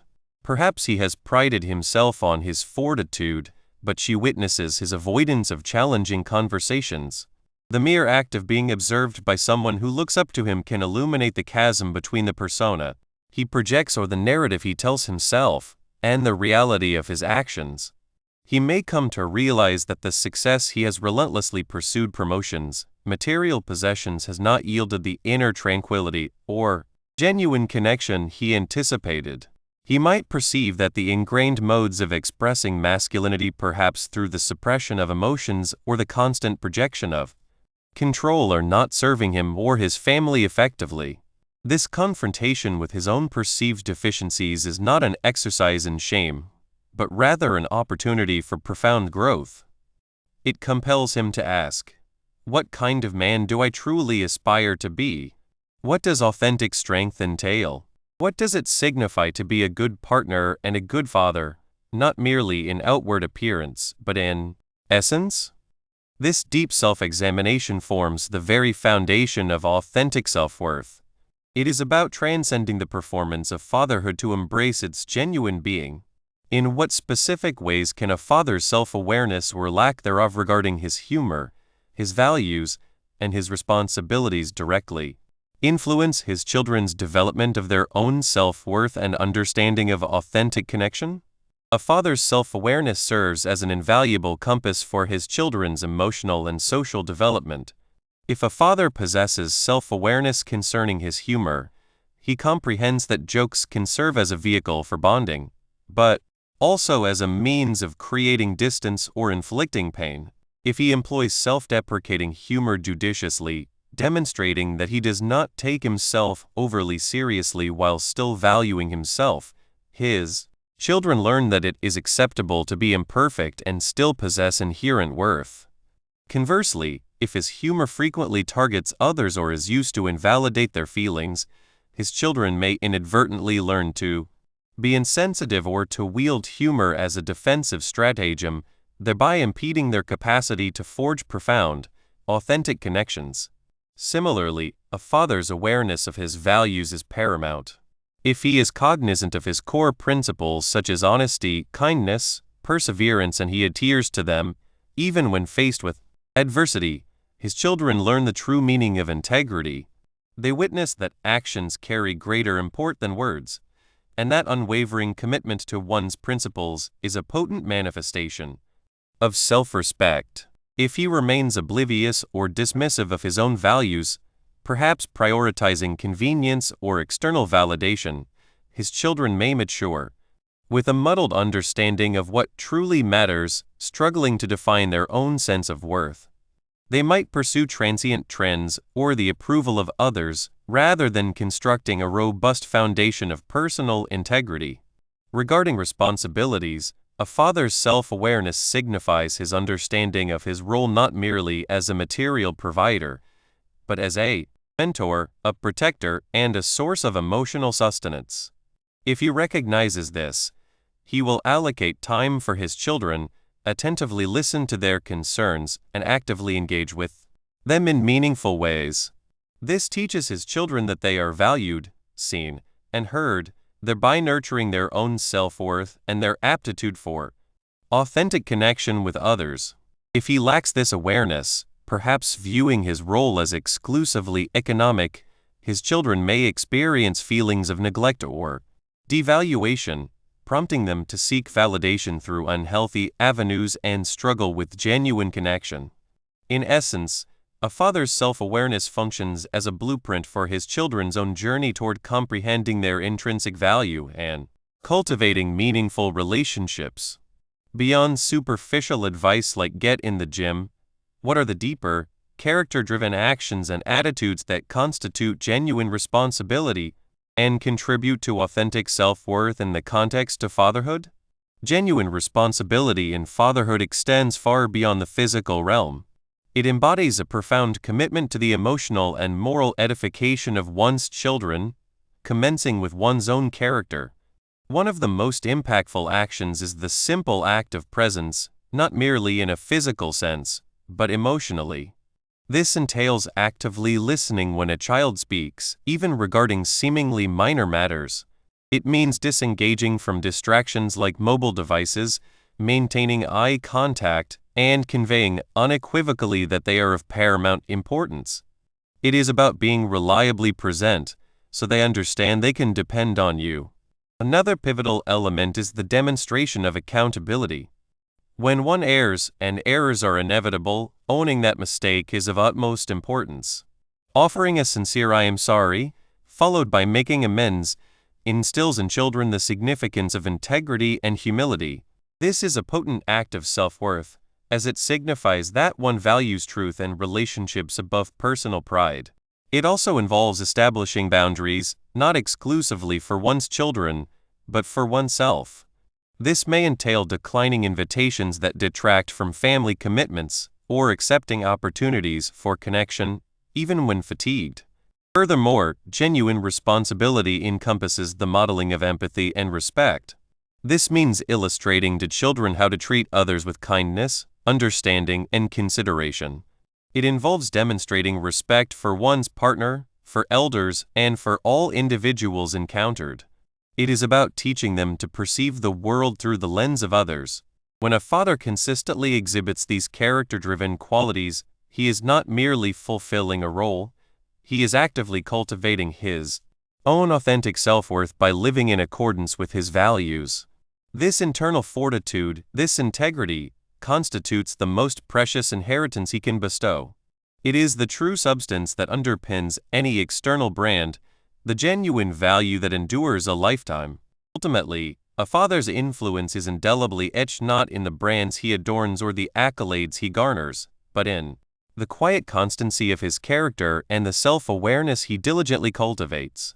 This profound responsibility, this perpetual opportunity to shape and guide, demands a more profound comprehension of our own internal brand, not the one we project to impress the world, but the one we authentically embody, day after day. This is the true inheritance, the genuine value. 2. Humor as a tool for self-awareness. Humor, often perceived as a mere conduit for laughter, possesses a far more profound capacity. It functions as a mirror, sometimes warped and distorting, as in a funhouse, yet at other times, upon closer inspection, it offers a startlingly clear reflection of our inner selves, revealing aspects we might otherwise remain oblivious to. Consider the jokes we share, those that elicit chuckles, roars of amusement, or even uncomfortable silences. Our predilection for specific types of humor and the manner in which we express it serve as an unvarnished window into our internal landscape. Frequently, jokes that seem to target others or specific social archetypes are not truly about them at all. Rather, they are a subtle mechanism for bolstering our own self-esteem or deflecting personal anxieties. For instance, a jest about ostentatious designer eyewear implying its wearer is an attention seeker or harbors an inflated sense of intellect, may betray a deeper, unspoken concern within the joke teller, a fear of social exclusion, a lack of perceived abundance, or a worry about not being taken seriously. This form of humor acts as a shield, diverting attention from one's own feelings of inadequacy. Such humor, often characterized by its tendency to punch down, emanates not from a place of genuine confidence, but from insecurity, signaling an unacknowledged weakness or fear we have yet to confront. Conversely, self-deprecating humor can be a potent indicator of inner strength. The ability to find amusement in our own missteps, quirky habits, or minor imperfections signifies a degree of inner peace, a freedom from the tyranny of striving for an unattainable ideal. This is intrinsically linked to what we term authentic self-worth, a deep-seated understanding of one's inherent value, independent of external validation, material possessions, or professional accolades. It is the quiet knowing of oneself, the embrace of one's totality, and the liberation from the incessant need for external approval. When we can approach our own foibles with a light heart, it suggests that our sense of worth is resilient. However, a strong, defensive reaction to even mild teasing about a particular trait can be a telling sign of a fragile self-concept, an over-reliance on the opinions of others, or an obsession with outward presentation. Our humor, in this regard, acts as an immediate diagnostic tool. Can we absorb a gentle barb with a smile, or does it strike a raw nerve? That nerve often points to an area where we are still seeking external validation. Our sense of humor also serves as a potent indicator of our core values and beliefs. The jokes we find amusing, the anecdotes we choose to recount, the way we playfully tease our companions, all of it forms a subtle cartography of our inner convictions. A propensity for humor that derides those who differ from us may reveal unconscious biases. Conversely, finding delight in linguistic dexterity or in narratives that celebrate human benevolence suggests an appreciation for intellect and empathy. The power of humor lies not merely in its ability to elicit laughter, but in its capacity to highlight and valorize what we deem important. It is, in essence, a manifestation of our worldview, the very lens through which we perceive reality and its inhabitants. This brings us to a critical consideration, particularly for those in positions of influence, such as parents or educators. The responsibility inherent in humor is often underestimated. While the intent may be benign, it was just a joke. The impact can be profound. How does the humor land? Does it diminish someone? Does it perpetuate harmful stereotypes? Does it serve as a means of self-aggrandizement at another's expense? Comprehending our humor necessitates understanding its inherent power. It can be a potent force for connection and solace, a balm in difficult moments, yet it can also be a weapon, wielded intentionally or not, capable of inflicting damage and fostering division. Recognizing this duality is a significant step in cultivating authentic selfhood, signifying a conscious awareness of the ripples our words create, both externally and internally. Consider a hypothetical scenario involving a father named Mark, known for his sharp wit. His 10-year-old son, Leo, expresses an interest in ballet. Mark, attempting humor, might quip, "Ballet? Are you sure, champ? You'll be the toughest dancer on stage." He might even offer a playful wink, believing his jest to be harmless encouragement. However, Leo may not perceive the humor. Instead, he might experience a pang of embarrassment, questioning his father's genuine support or feeling mocked. This joke, however well-intentioned, could subtly influence Leo, prompting him to doubt his choices or to feel an obligation to conform to a more conventionally masculine image to gain acceptance. From Mark's vantage point, this moment offers a profound opportunity for introspection. Should he observe Leo's subtle frown or withdrawn demeanor, and if he has cultivated a degree of self-awareness, he might ask himself, "Why did I make that remark? What was my underlying intention? Was I seeking to appear urbane? Was I preemptively shielding Leo from potential ridicule by initiating the teasing? Or was I projecting my own discomfort with an activity that deviates from my preconceived notions of boyhood? If Mark's upbringing or social circle instilled certain ideas about masculinity, these might be subtly influencing his humor. If he can then acknowledge that joke was unhelpful, it may have made Leo feel self-conscious. My true value as a father lies not in joking about who he should be, but in supporting who he is. He will have taken a significant stride toward authentic self-worth. He will have recognized that his influence as a father is about nurturing Leo's individuality, not about forcing him into a predefined mold, even if delivered with a laugh. He will begin to understand that his worth as a father is not contingent on being the funniest, but on being the most supportive and discerning. This introspective process forms the bedrock of authentic self-worth. It is not about achieving perfection, but about the courage to examine our actions, including our humor, with honesty, to understand their genesis and their consequences. The capacity to laugh at our past errors, not to dismiss them, but to acknowledge growth and learning, is a powerful testament to inner security. It is a declaration: yes, I faltered there, but I remain whole. My value is undiminished. This resilience, this ability to embrace imperfection with equanimity, surpasses the allure of designer labels or social standing. It is the very essence of genuine self-esteem. Consider this: if a joke is made at your expense, and you can genuinely laugh along, perhaps even adding to it, it suggests a lack of threat. Your sense of self is sufficiently robust to absorb a degree of teasing. You are not concerned that this single instance will define you or diminish your inherent worth. It is an indication that your value originates from within, independent of external appraisals. This stands in stark contrast to perceived worth, that precarious sense of value derived from external markers, brand names, job titles, ostentatious possessions. Authentic self-worth, conversely, is like a deep-rooted, unyielding tree, impervious to the transient winds of opinion or the sharp barbs of wit. The manner in which we employ humor also illuminates our approach to responsibility. When we deliver a jest that treads a fine line or probes a sensitive subject, and subsequently deflect any negative repercussions with a dismissive "it was just a joke," we are evading accountability.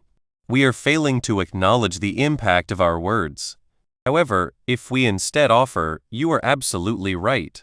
That was not humorous, and I apologize. I must be more mindful of my utterances," we are embracing our agency. We are demonstrating maturity and self-awareness. This is particularly vital in roles of leadership and guidance. A child looks to us for direction, security, and understanding. If our humor consistently undermines them or fosters insecurity, we are failing in that fundamental responsibility.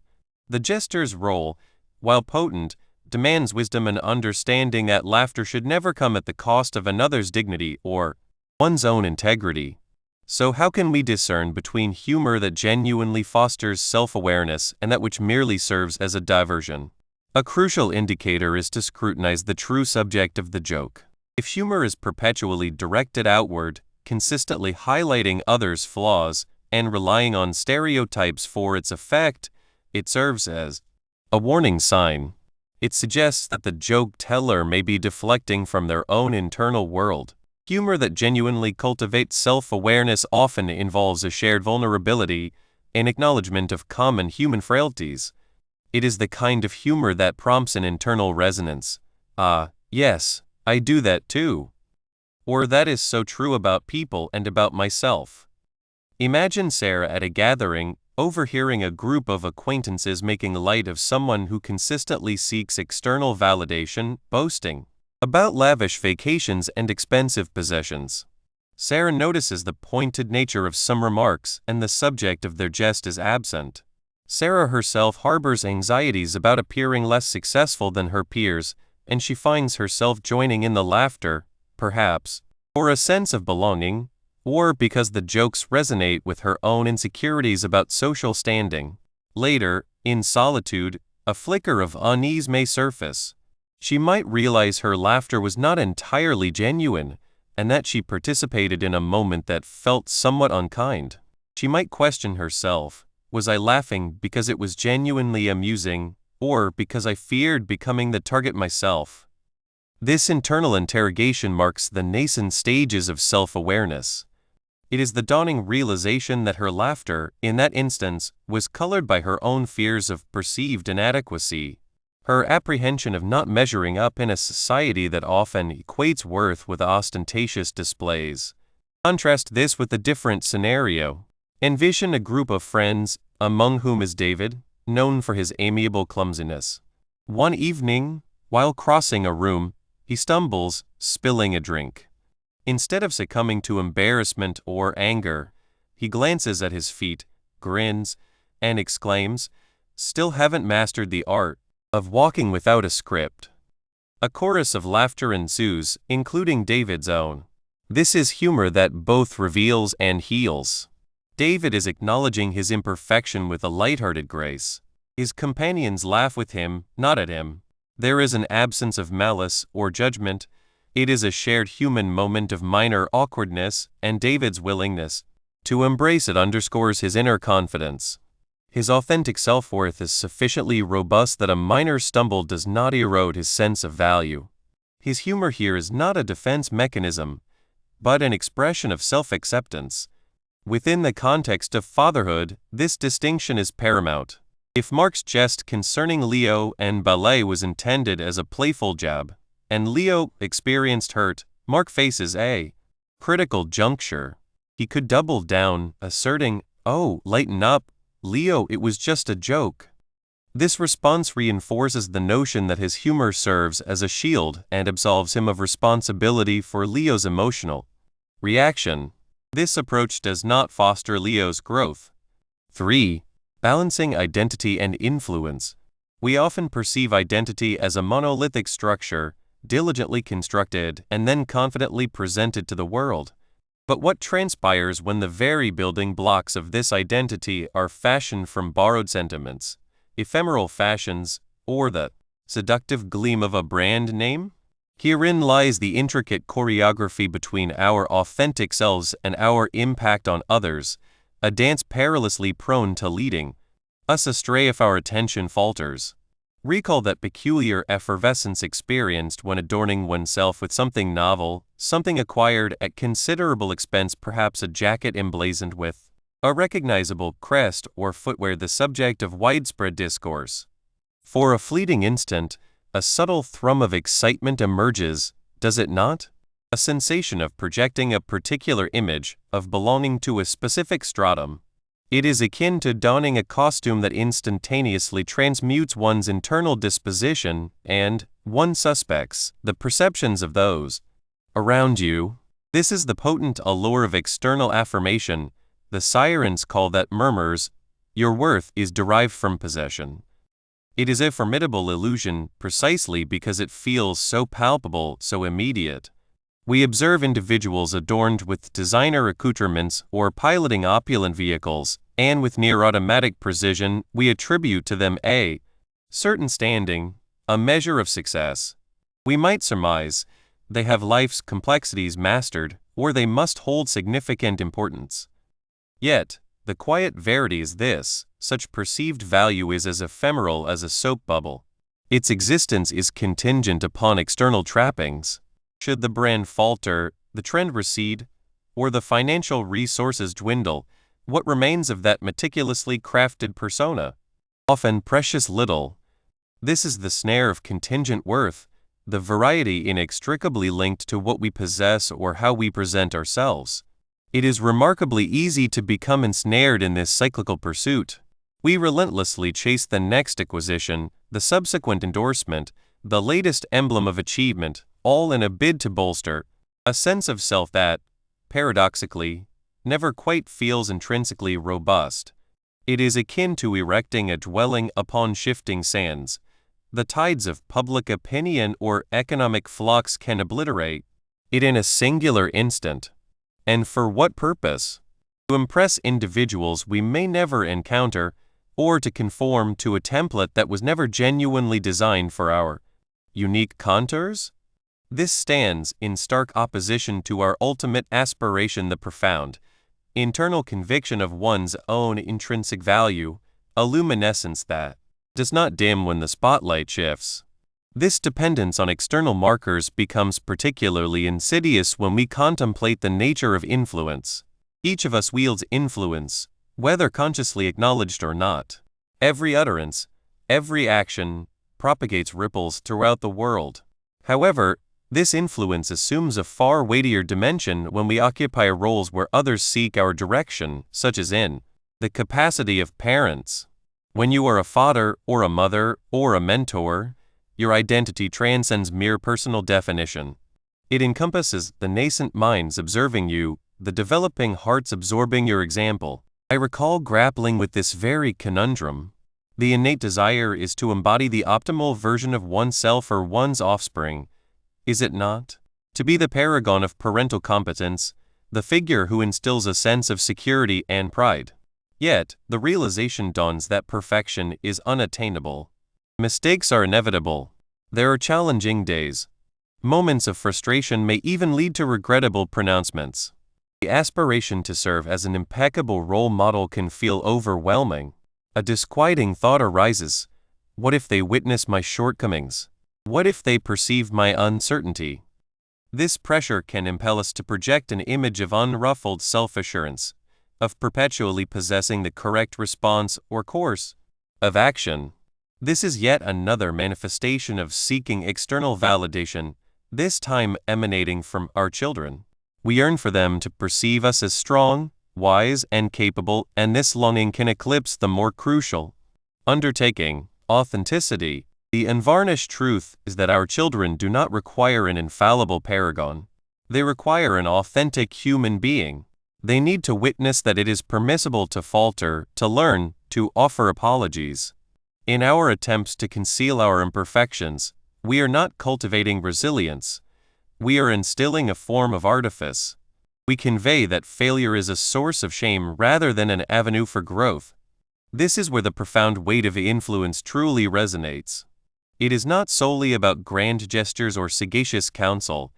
It is about the quiet constancy of integrity, the willingness to embrace transparency, and the fortitude to acknowledge error. It is about comprehending that our genuine influence stems not from the presentation of a polished facade, but from the lived embodiment of our values, even when the path is arduous. And this leads us to a particularly intriguing facet of influence: humor. It is an extraordinary instrument, is it not? A well-timed jest can dissolve tension, ameliorate a somber mood, and foster a sense of camaraderie. We universally delight in laughter, and we often feel a closer bond with those who can evoke it. However, like any potent instrument, humor can be wielded carelessly, or even malevolently, if not approached with discernment. I confess to having erred in this regard. There have been instances where my primary objective was simply to elicit laughter, to be perceived as the jester. The sensation of being the catalyst for amusement, of witnessing smiles prompted by one's words, is gratifying. Yet, in this pursuit, I have occasionally neglected to scrutinize the repercussions of my pronouncements. The transcript alludes to this. The notion that eliciting laughter does not grant carte blanche to utter injurious remarks. This is a critical distinction. A jest that targets vulnerabilities, relies on stereotypes, or punches down transcends mere amusement. It constitutes a form of influence capable of inflicting genuine distress. This is where a deficiency in self-awareness can prove profoundly detrimental. When we fail to apprehend how our humor is received, or when we are so consumed by the desire to be droll that we disregard the discomfort or offense it may engender, we are wielding influence with a blindfold. We may believe we are merely being lighthearted, yet we could be alienating an individual, perpetuating pernicious biases, or fracturing a relationship. The speaker in the transcript acknowledges this internal conflict, the yearning for mirth juxtaposed with the understanding that, at times, humor can inflict pain. This is not a call for the abandonment of humor, Rather, it advocates for mindful engagement. It necessitates posing the question, prior to the utterance leaving our lips, is this both amusing and benevolent? Does this jest construct a bridge or incinerate one? Consequently, the trajectory toward harmonizing our identity and our influence does not lie in the accumulation of further external accolades, or the mastery of more ingenious repartee. It resides in the cultivation of profound, unvarnished self-awareness. It involves turning the gaze inward and confronting the discomfiting questions. What compels my need to impress others? What am I genuinely endeavoring to demonstrate when I expound upon my possessions or accomplishments? Am I seeking authentic connection, or am I merely performing for an audience? This is the labor of understanding our innate predispositions. We all possess them. That subtle internal voice that suggests you ought to acquire that. It will project success. Or the impulse to boast, even if it involves a degree of embellishment. Or the urge to deliver a joke that skirts the boundaries of propriety, merely to ascertain if one can elude censure. The initial step involves recognizing these impulses without condemnation. It is akin to illuminating the shadowed recesses of our motivations. The transcript references the concept of being a wannabe Jesus or a poor person who wants to look rich. These are not necessarily indictments, but rather observations on the human condition. We all, in some measure, aspire to something greater, something superior. The peril arises when this striving is exclusively fixated on outward appearances, on emulating the superficial aspects of success or virtue without internalizing their essence. The poor person who wants to look rich is not inherently flawed. They are likely experiencing insecurity and seeking affirmation. However, their chosen path is predicated on dissimulation and is ultimately unsustainable. Authentic self-worth stands in direct opposition to this. It is about discovering value not in the semblance of having one's life in order, but in the act of being present, of being accountable, of being compassionate. It is about accepting our strengths and our frailties, not as defects to be concealed, but as integral components of our being. It is about comprehending that our value is neither augmented by a designer label nor diminished by an error in judgment. Therefore, how do we effect this transformation? How do we transition from a reactive, externally dictated sense of identity and influence to one that is proactive and intrinsically driven? It commences with introspection. It requires dedicating time to comprehending our core values. What genuinely holds significance for us beyond societal dictates? Is it integrity, compassion, creativity, connection? Upon identifying these foundational values, we can begin to align our actions with them, irrespective of external pressures. It also entails practicing mindfulness in our interactions. Prior to speaking, before acting, we pause. We contemplate the potential impact. We pose the question, is this consonant with my values? Is this fostering connection or creating estrangement? Is this constructive or merely noise? This is not about overanalyzing every fleeting moment, but about cultivating a habit of conscious awareness. For fathers, this translates to embracing the inherent messiness of parenthood. It means demonstrating to your children that you are a work in progress, much like themselves.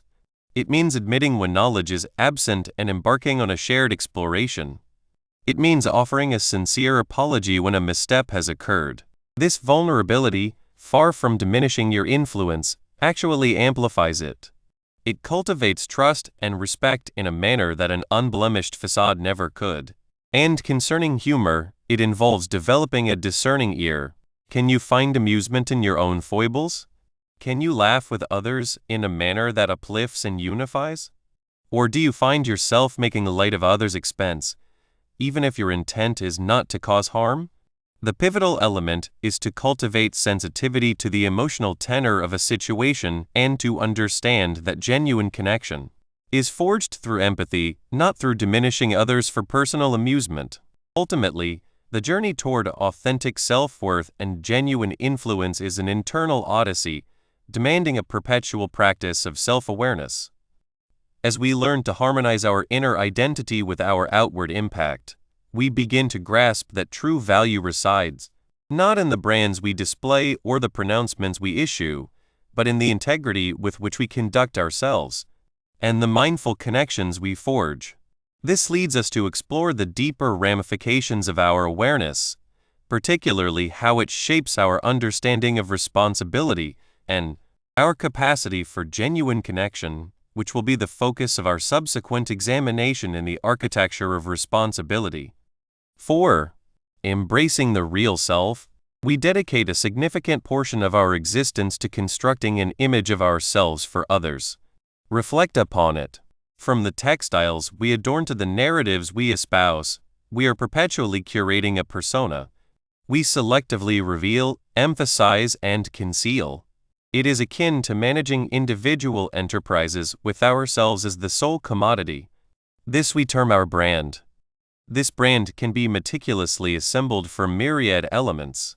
It might manifest in the ostentatious timepiece gracing your wrist, the vehicle you command, the professional designation you hold, or even the meticulously curated digital dispatches you disseminate.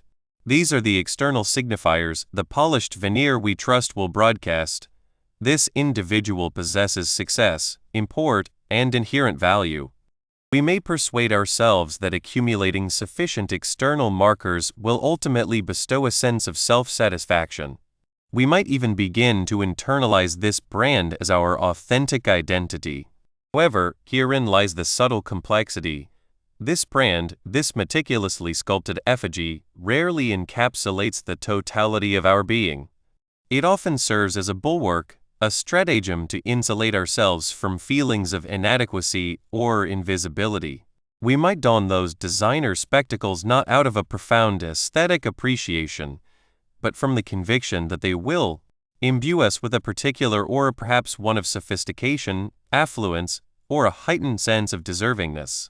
This resembles the futile endeavor of attempting to embody our rock star solely by donning a leather jacket.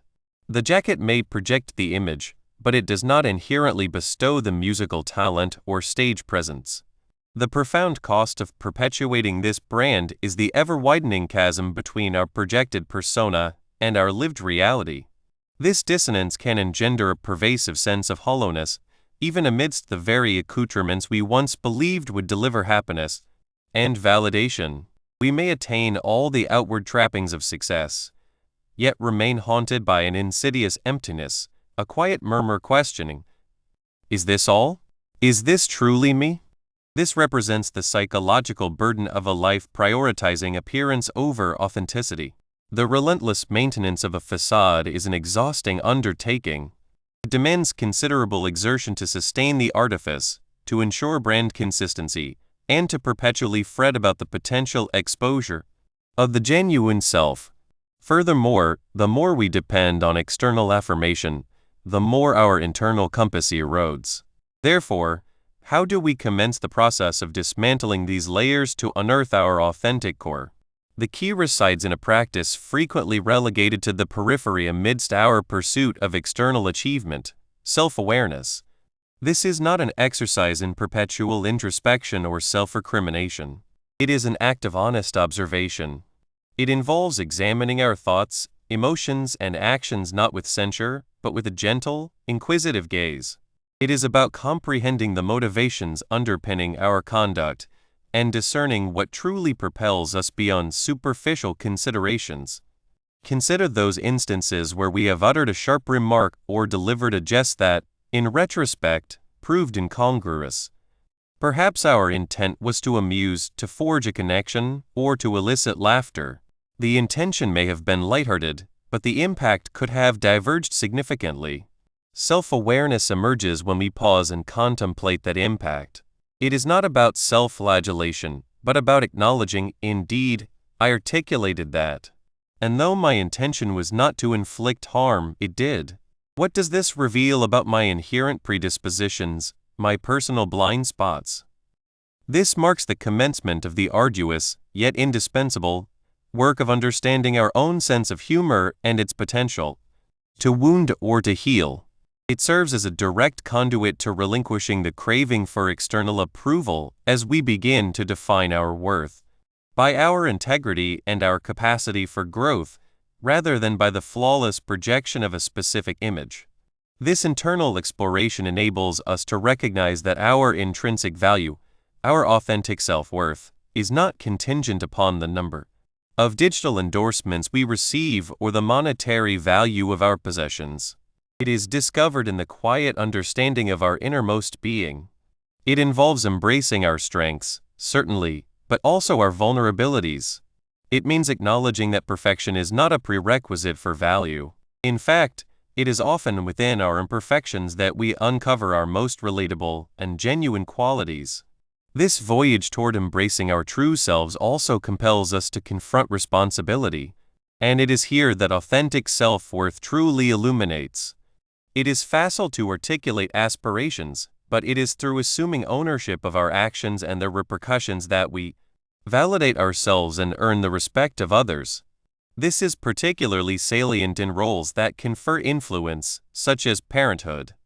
As fathers, for instance, our role extends beyond mere provision. We are actively shaping nascent minds. We are establishing precedents. Our daughters and sons are observing us. They are internalizing our attitudes, our reactions, and our modes of engagement with the world. If our primary focus is on projecting a successful brand always appearing in command, possessing all the answers, projecting an image of affluence, we are disseminating a distorted message. We are instilling in them the notion that value is derived from external validation, from material acquisitions, from an unblemished exterior. However, by embracing our true selves, including our moments of uncertainty, our missteps, and our earnest endeavors, we impart a far more profound lesson. We teach them that it is permissible to be human. We convey that genuine strength emanates from integrity, from admitting fallibility, and from striving for improvement. We demonstrate that authentic self-worth is cultivated from within. Consider the impact of our pronouncements. If we employ humor as a weapon, or as a means to deflect from our own insecurities, we may elicit momentary amusement, but we simultaneously erode our relationships and our own sense of integrity. Assuming responsibility entails recognizing this. It means stating, "My words possess potency. I must be judicious in their deployment. My desire to be perceived as witty or clever does not grant me license to inflict pain." This awareness, this willingness to own our communication, constitutes a potent act of self-acceptance. It is a conscious choice prioritizing connection and respect over superficial acclaim. Embracing the authentic self also necessitates the cultivation of a judicious sense of humor. This is not to advocate for the abandonment of mirth. Quite the contrary. Laughter can be a remarkably effective instrument for fostering connection, alleviating tension, and experiencing joy. However, it demands discernment. We must be cognizant of when our humor might inadvertently demean others, when it might reinforce deleterious stereotypes, or when it serves as a shield to evade genuine emotional engagement. A truly authentic individual can find amusement in their own foibles, can perceive the inherent absurdity in daily life, and can wield wit to uplift rather than to disparage. This form of humor originates from a place of inner security, unburdened by a desperate need for external affirmation. It signifies a degree of self-acceptance sufficient to approach life with a degree of levity, while remaining mindful of the impact of our discourse. The fortitude required for this embrace is substantial. It entails a departure from the comfortable, familiar confines of the brand and an excursion into the less predictable, occasionally tumultuous terrain of our genuine selves. It means conceding that we do not possess all the answers, that we are prone to error, and that we are in a perpetual state of learning and evolution. This is not an indication of weakness, but rather a profound manifestation of strength. It is the strength inherent in vulnerability, the strength of authenticity. When we cease our pursuit of an idealized image and commence living from our authentic core, a remarkable transformation occurs. We become more firmly rooted. Our relationships deepen as individuals connect with our sincerity, not our artifice. We discover a more profound sense of tranquility as we are no longer expending all our energies on maintaining an illusion. We begin to comprehend that our value is not diminished by our imperfections, it is amplified by our humanity. This is the very essence of authentic self-worth. It is the profound, internal conviction that we are inherently valuable simply by virtue of our existence. It remains uninfluenced by transient trends, ostentatious brands, or vociferous opinions. It is constructed upon the bedrock of self-knowledge, self-acceptance, and the assumption of responsibility for our place within the world. It is an ongoing process, a journey of gradual revelation, and each step closer to our true selves propels us toward a life imbued with genuine meaning and connection. The prevailing societal narrative often dictates that worth is an attribute earned through external accomplishments or material possessions. It whispers that we must aspire to be larger, superior, wealthier, and more successful to be truly valuable. However, this is a seductive falsehood. The truth is, our most profound value resides not in what we acquire, but in who we are at our fundamental core. It is present in our capacity for empathy, our willingness to learn, our courage to be forthright, and our commitment to making a positive contribution, however modest. By reorienting our focus from brand construction to the embrace of our authentic selves, we unlock a more profound and resilient form of self-esteem. We become less susceptible to the sway of external opinions and more guided by our own inner wisdom. This is not about fostering complacency. It is about achieving liberation. It is about recognizing that true fulfillment arises not from external accolades, but from an internal state of being. This journey necessitates a willingness to engage in introspection, to confront our ingrained patterns, and to challenge the external narratives that have shaped our perceptions of worth.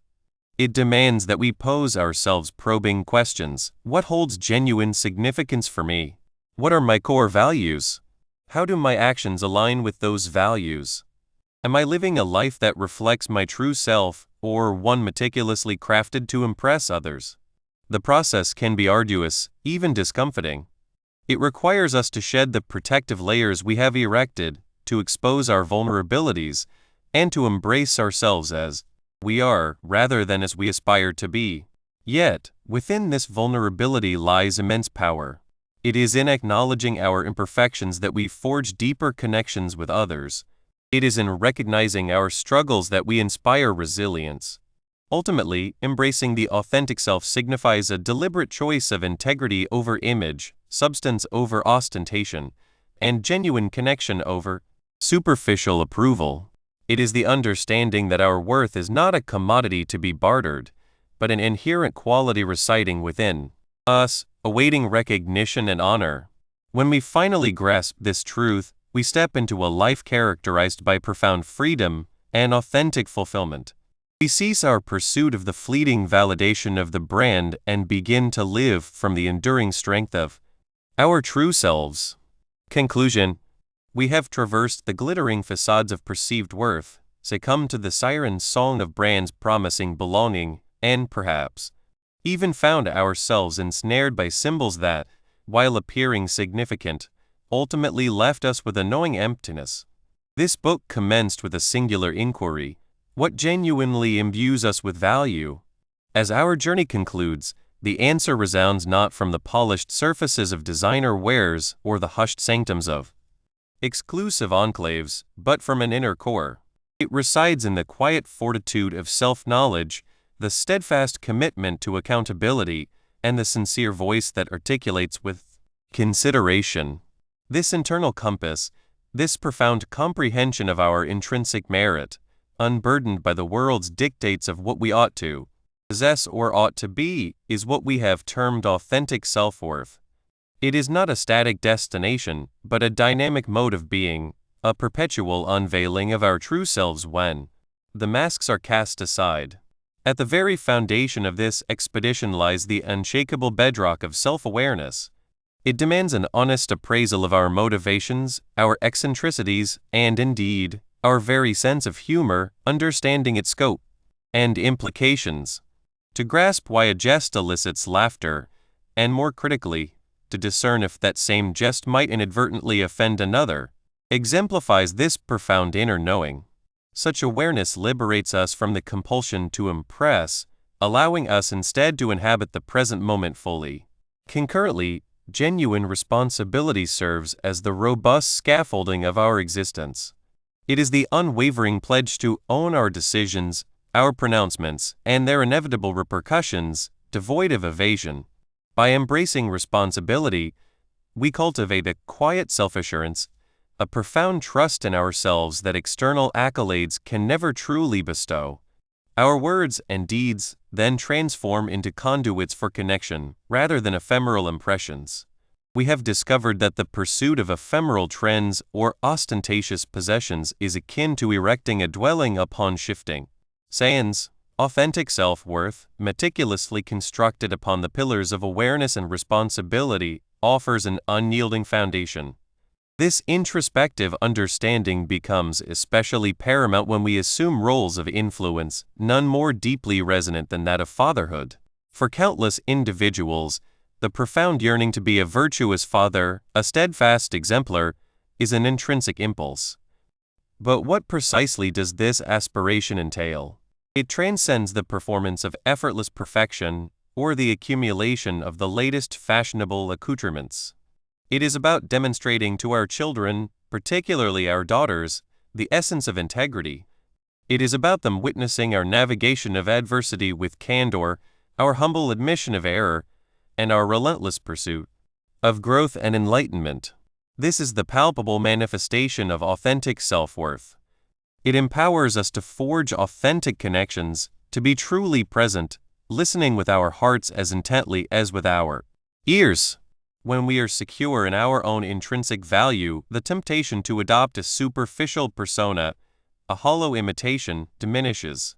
Instead, we can bestow upon our children the most invaluable gift, a father who is genuine, perpetually learning, and who loves them unconditionally, not by virtue of his possessions, but by the very essence of his being. The path that lies before us is one of ceaseless volition. It is a daily commitment to honor that inner whisper, to act with unwavering integrity, and to engage with profound authenticity. It necessitates a deliberate stepping away from the clamor of external expectations and an embrace of the serene potency of your own truth. True value, enduring contentment, is not discovered beyond the insignia emblazoned on a garment or the valuation affixed to an automobile. It resides within you.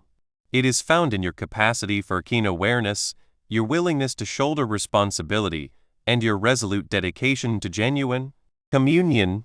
This is the very heart of authentic self-worth. Cherish it, embody it. For in doing so, you not only transmute the tapestry of your own existence, but also initiate a cascade of authenticity that profoundly touches all those in your orbit, most especially those who look to you for guidance.